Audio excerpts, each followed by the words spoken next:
Morning voice എന്ന പ്രതിദിന വചനധ്യാന പരമ്പരയിലേക്ക് ഏവർക്കും സ്വാഗതം.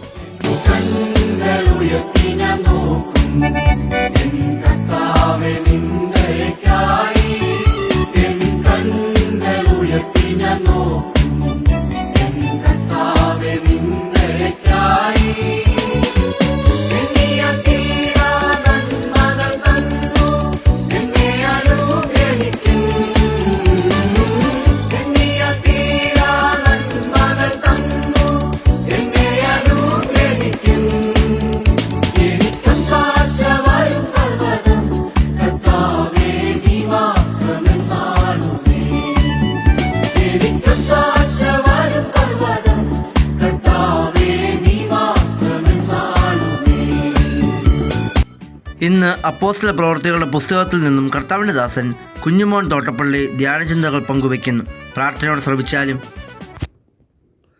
ദൈവനാമത്തിന് മഹത്വമുണ്ടാകട്ടെ. അപ്പോസ്തല പ്രവർത്തികളുടെ പുസ്തകം 5-ാം അധ്യായത്തിൻ്റെ 10-11 വാക്യങ്ങൾ ഞാൻ വായിക്കുന്നത് ശ്രദ്ധിച്ചാലും, ഉടനെ അവൾ അവൻ്റെ കാൽക്കൽ വീണ് പ്രാണനെ വിട്ടു. ബാല്യക്കാർ അകത്തു വന്ന് അവൾ മരിച്ചു എന്ന് കണ്ടു. പുറത്തു കൊണ്ടുപോയി ഭർത്താവിൻ്റെ അരികെ കുഴിച്ചിട്ടു. സർവ്വസഭയ്ക്കും ഇത് കേട്ടവർക്കെല്ലാം മഹാഭയം ഉണ്ടായി. ദൈവത്തിൻ്റെ സഭ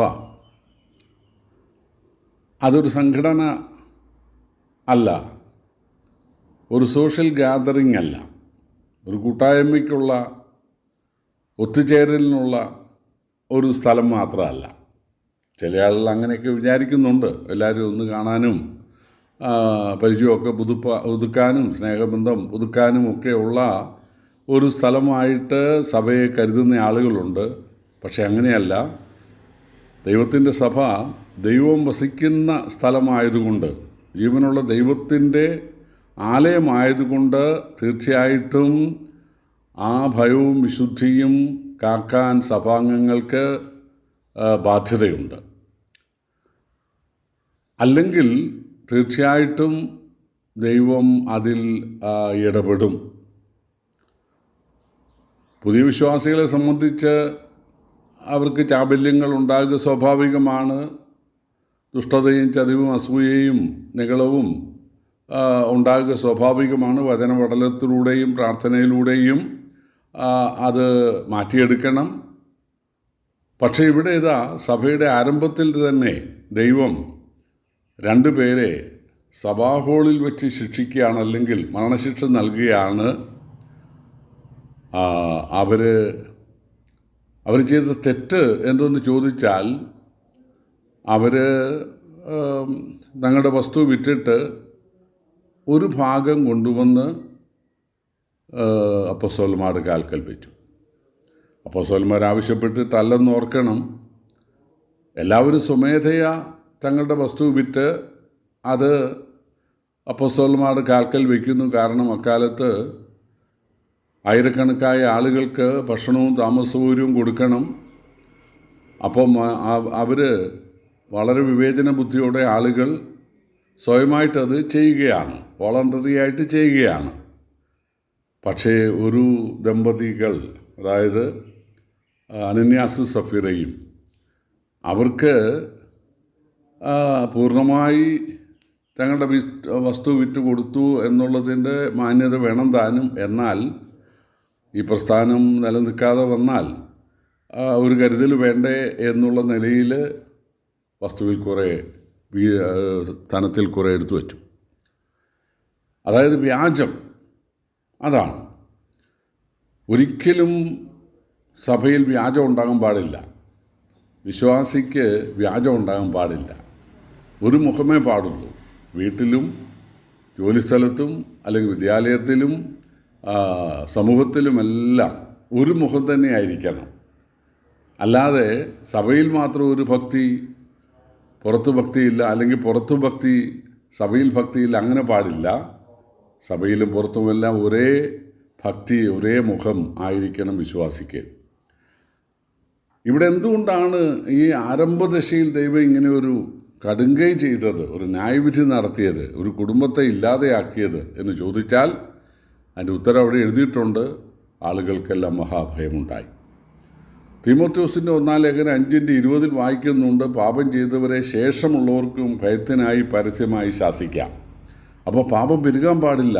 അതാണ് നമ്മൾ വേദപുസ്തക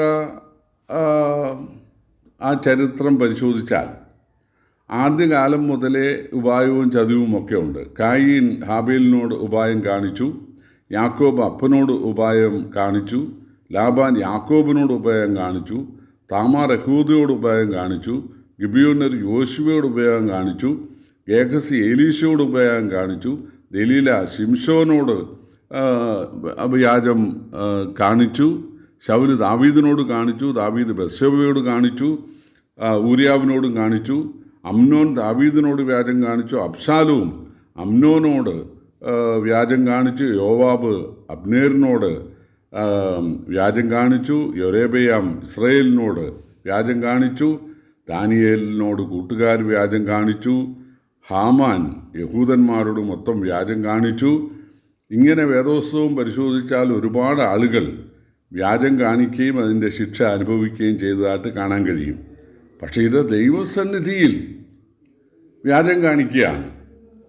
അതായത് പഴയ നിയമത്തിൽ ഈ ദൈവസന്നിധിയിൽ വ്യാജം കാണിച്ച ആളുകൾ, ദൈവത്തോട് വ്യാജം കാണിച്ച ആളുകളുണ്ട്.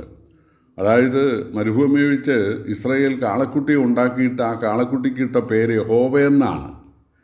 വിഗ്രഹം ഉണ്ടാക്കരുത് എന്നുള്ളത് അവരുടെ മനസാക്ഷിയിൽ 1 കൽപ്പനയായിട്ടുണ്ട്. പിന്നീട് ഇത് രേഖയാക്കി കിട്ടുകയും ചെയ്തു. പക്ഷേ അവർ കാണിച്ച വ്യാജം എന്താണ്? യഹോവ എന്ന് അവിടെ എഴുതി വെച്ചു, യഹോവ എന്ന് പേരിട്ടു. നോക്കുക.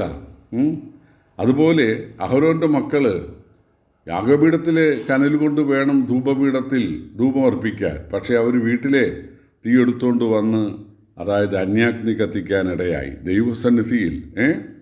അതുപോലെ ശമൂവേലിൻ്റെ കാലത്ത് യുദ്ധഭൂമിയിൽ അവർ പെട്ടകം കൊണ്ടുവന്നു. കാരണം ഈ പെട്ടകത്തെ രക്ഷിക്കേണ്ടത് ദൈവത്തിൻ്റെ കടമയല്ലേ. ആ വഴിക്ക് അവർക്കും രക്ഷപ്പെടാം. എന്തൊരു വ്യാജം! അതുപോലെ ശൗല് വ്യാജം കാണിച്ചു. അമാലേക്യരുടെ കാളകളെ മുഴുവൻ നശിപ്പിക്കേണ്ടതാണ്. പക്ഷേ പുള്ളി കുറച്ച് കൊണ്ടുവന്നിട്ട് പറഞ്ഞു യഹോവയ്ക്ക് യാഗം കഴിക്കാനാണ്. കള്ളം പറഞ്ഞതാണ്. അതുപോലെ ആണ് ഇവിടെ ഉപായ രൂപേണയുള്ള ഈ സ്തോത്രകാഴ്ച. ദൈവം ശിക്ഷിക്കാം. ദൈവത്തിൻ്റെ ഒരു സ്വഭാവം പാപത്തെ മുളയിലെ നുള്ളുന്നവനാണ്. ലോത്തിൻ്റെ ഭാര്യ ഇറങ്ങി തിരിച്ച ഉടൻ തന്നെ വഴിയിൽ അവളെ ഉപ്പുതൂണാക്കി. വഴിയെ പോകുന്ന ആളുകൾ മനസ്സിലാക്കണം, ദൈവത്തെ പൂർണ്ണ ഹൃദയത്തോടെ സ്നേഹിക്കണം, ഇല്ലെങ്കിൽ ദൈവം ശിക്ഷിക്കും. റാഹേലിനെ വഴിയിൽ വിഗ്രഹാരാധന നിമിത്തം, ഗ്രഹബന്ധം നിമിത്തം ആ പ്രസവ സമയത്ത് കൊല്ലുവാൻ ദൈവം ഇടയാക്കി.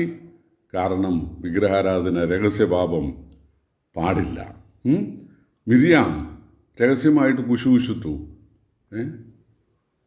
പക്ഷെ അവളെ കുഷ്ഠരോഗിയാക്കി ദൈവം മാറ്റി. അഹരോൻ്റെ മക്കളെ ദൈവം 2 പേരെ കൊല്ലുകയാണ്, നാദാബിനെയും അബ്യൂഹുവിനെയും അന്യാഗ്നി കത്തിച്ചതിനാൽ. ഇസ്രായേൽ കനാനിൽ പ്രവേശിച്ച ഉടനെ ആഖാനെ ശിക്ഷ വിധിക്കുകയാണ്. വളരെ സന്തോഷമുള്ളൊരു സമയമല്ലേ. ഒരു ചെറിയ പാപം അയാൾ ചെയ്തു പോട്ടെ എന്നല്ല, പാടില്ല. ശേഷമുള്ളവർക്ക് ഭയം ഉണ്ടാകണം. പ്രിയപ്പെട്ടവരെ, ദൈവസന്നിധി, സഭ, അത് വിശുദ്ധന്മാർക്കുള്ളതാണ്, അത് ഭക്തിയുള്ളവർക്കുള്ളതാണ്. അത് പാപത്തെ ഉപേക്ഷിച്ചിട്ട് വേണം അവിടെ വരാനും ആരാധിക്കാനും അവിടെ പെരുമാറാനും. യാതൊരു വ്യാജവും നമുക്ക് ഉണ്ടാകാതിരിക്കാൻ നമുക്ക് മനഃപൂർവ്വം ശ്രമിക്കാം. കർത്താവിൻ്റെ വിലയേറിയ നാമം വാഴ്ത്തപ്പെടുമാറാകട്ടെ.